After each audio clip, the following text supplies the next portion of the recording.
पूजिले चरण तोहार हे गंगा मैया दर्शन दीही नयापन।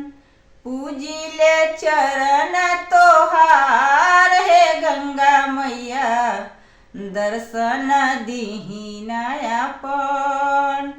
सभाव बैठन के ससुर मांगिले सभाव बैठन के ससुर मांगिले।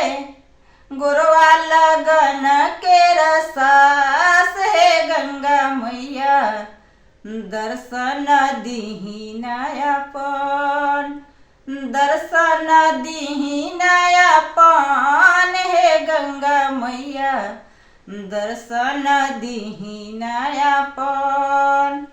रुनुकी झुनुकी बेटी मांगिले रुनुकी झुनुकी बेटी मांगिले।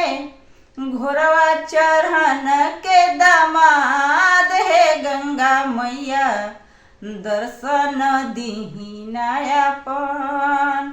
दर्शन दीही नयापन हे गंगा मैया दर्शन दीही नयापन।